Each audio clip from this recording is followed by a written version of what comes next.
The Lord be with you. A reading from the Holy Gospel according to Saint Matthew. Jesus said to his disciples, "No one can serve two masters. He will either hate one and love the other, or be devoted to one and despise the other. You cannot serve God and mammon. Therefore, I tell you, do not worry about your life, what you will eat or drink, or about your body, what you will wear. Is not life more than food, and the body more than clothing? Look at the birds in the sky. They do not sow or reap. They gather nothing into barns.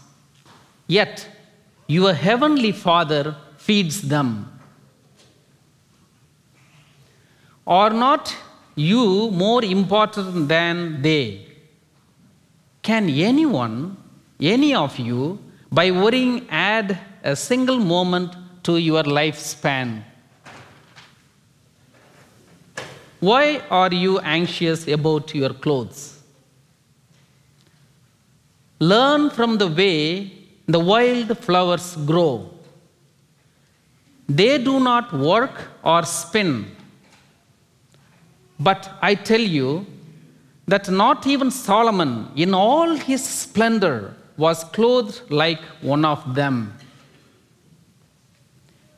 If God so clothes the grass of the field, which grows today and is thrown into the oven tomorrow, will he not much more provide for you, O you of little faith? So do not worry and say, what are we to eat? Or what are we to drink? Or what are we to wear? All these things the pagans seek. Your heavenly Father knows that you need them all. But seek first the kingdom of God and his righteousness, and all these things will be given to you besides. Do not worry about tomorrow. Tomorrow will take care of itself. Sufficient for a day is its own evil." The Gospel of the Lord.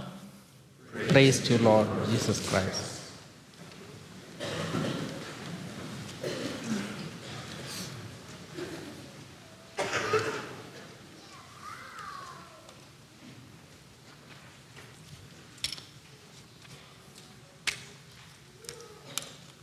What a lovely readings today. The Lord tells, I have the theme today. I will not forget you, don't worry. That is the theme I have taken today.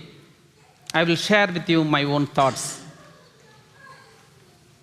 I will not forget you. Even if the mother forgets her child in her womb, I will not forget you. What a beautiful, what a sentimental statement. Very personal, the Lord tells us today. You know why he tells this one? We all like to be remembered. Especially the significant others. They have to remember us. If they forget us, we feel uneasy. I have been a student. In my class, I have been a teacher. In my class, there are 200 students, 250, and they all expect you to remember their name. And it's very difficult, but they all expect you. When you go to the class, the roll call is there. Usually people call by numbers, but they all expect you to remember their names. We also want that. We want others to remember us. That is the basic need. He fulfills that need. When the baby is in the womb, when mother's womb, the baby is completely looked after by the mother. When the baby feels, it doesn't ask you, "Mommy, give me some food," and so on. No. Why? It is sustained by the mother. And the womb is the most comfortable place in the world. It is neither cold nor hot. It's most comfortable. And that is the place we are housed for 9 months. The same way, we are enveloped in God, completely surrounded by God's presence, His love. We are, in a way, we are in the womb of God. We are completely in Him. So He sustains us. And that is why you could say, "I will remember you. I will not forget you, because you are part of me." And we dwell in Him. That's the beautiful assurance that the Lord gives us, that we are one with Him. "I will not forget you." It's not a declarative statement. People declare things, and after that they forget. It is highly practical. The Lent is going to come. The Lord is going to do that, what He says. "Look, I told you I will not forget you. Look at me in the Lenten season. I do everything for you. I suffer for you, for the love I have for you. For that sake, He comes. And He will undergo all that for us. And that is how it is highly practical. What He says, He will do. We will see. We will witness to His love during the Lenten season.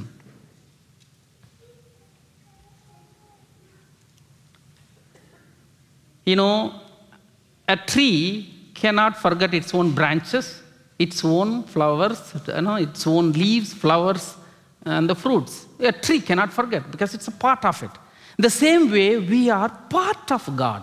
Somehow we are dwell in Him, so He cannot forget. You have heard, of course, Thomas Merton, The Seeds of Contemplation, Seven Mountain, all that he has written. There is something about his mother. When she conceived, she noticed that she has conceived the baby. The moment she knew that she has conceived, then she kept a journal about him, a diary. So the moment she conceived, she took a notebook, a diary, started writing. "Today, I think I have conceived a baby. So thank you, Lord," she writes. And every day, she keeps on writing her own feelings, what goes on inside. Every day, she would go and write. Okay, the baby grew, and when the baby was born, again, every day she writes. So part of that, she writes, "Today, the baby is born." Thomas, Merton, born.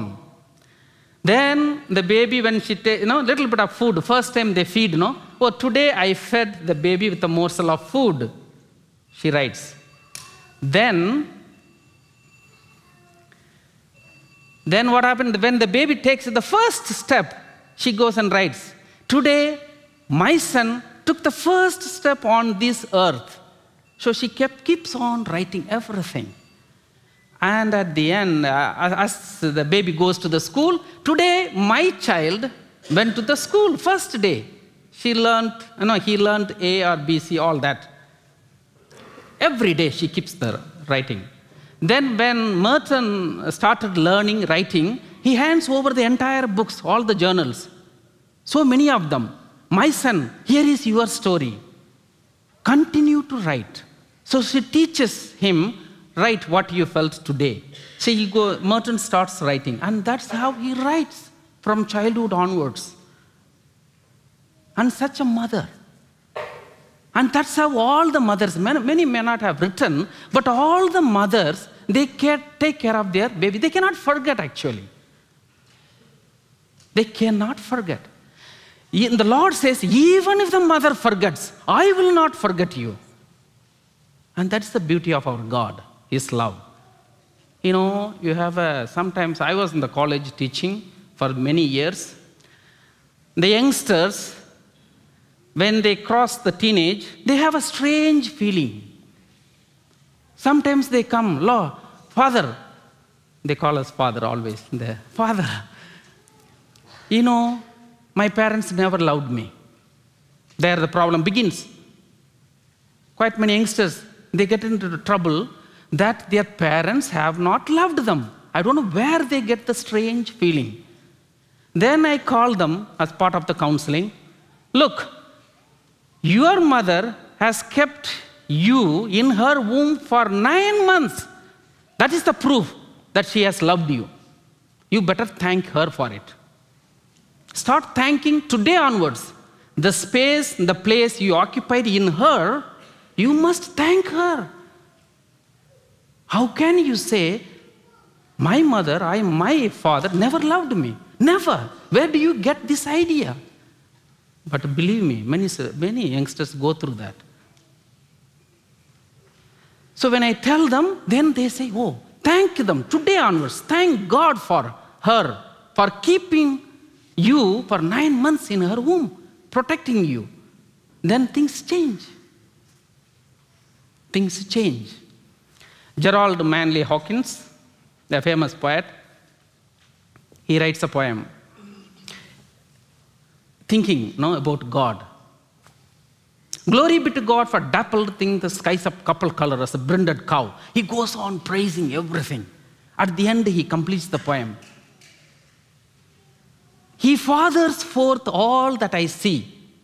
He fathers forth. He gives birth to all the creation I see. Then he says at the end, praise Him.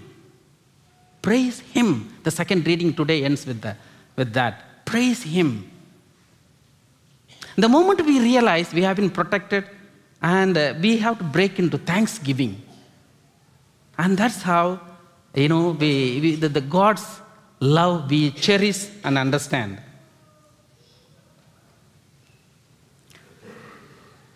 Next, I'm coming to don't worry. Next theme. Don't worry. It's a beautiful thing. The Lord is today interested in the details of our life, everyday life. Clothing, food, shelter, all that, drinks. This is what He is talking about today. He takes care of us every minute things that we need today, every day. And even He says, don't worry about that. We worry for two things. One is material things. House, clothes, food, anything, all that. Then we worry for non-material things. That is, I call it eye-related things. Prestige, honor, status. These are the two worries we have. And both are interconnected. So we worry about all that. The Lord says, don't worry. He is not against money. Because our Lord, Jesus Christ, was a laborer. He's a carpenter's son. He knew, as a carpenter he lived. He earned his money. He knew the value of money. He is not against money. It's not only our Lord talks about money today. He has been talking about in several parables. The hidden treasure, rich fool, the pearl, the merchant searching for a pearl, precious pearl, and widow's mite. All these, there are several parables. He talks about money. You know what happens? Too much of worry can separate us from God. It can completely separate us. And that is what He does not want. Money can separate us from God. The moment we start, that is what He is against. Not against the money. Don't be separated. And we manage money very well. We plan out how much we earn, where we spend. We keep our balance sheets very well. The Lord wants us today, the same way you manage your heart. You manage your heart. So how much you need prayer, all that we have to manage. So we have to appoint our Lord God to be managers of our heart. The psalm today tells us, "Oh, my heart, rest in God alone." We have to tell our hearts sometimes. We have to remind our heart, "Oh, my heart, rest in God alone." You better rest there. And that's what the Lord is telling. Rest. We have to rest in Him. The other thing is, all of us feel certain emptiness in our hearts. We all have that emptiness, certain vacuum. We all feel that one inside. And it has to be filled with something or the other. Either you fill it with external things, material things, or you fill it with spiritual things. It has to be filled. The emptiness that we experience. If you don't fill it, we are getting into crisis. We have to fill them. That's why we earn money, all sort of things. But the moment we realize God, He is the one. He never forgets us.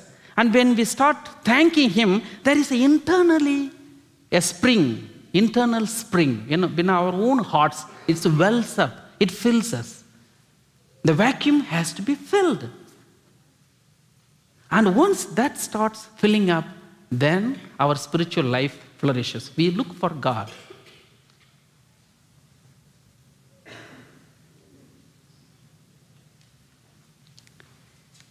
And that's why Augustine said, "My heart will never rest until it rests in God." My heart will never rest until it rests in God. Then the Lord says in today's reading, "Seek the kingdom of God." Seek the kingdom of God.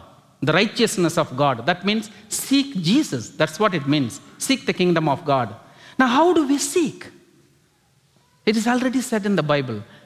Love your God with all your heart, with all your soul, with all your might, with all your strength. And that is how we seek the Lord. So let us pray today that we may have the grace, that we may fully, with all our heart, might, soul, and body, we may seek Him and love Him. Amen.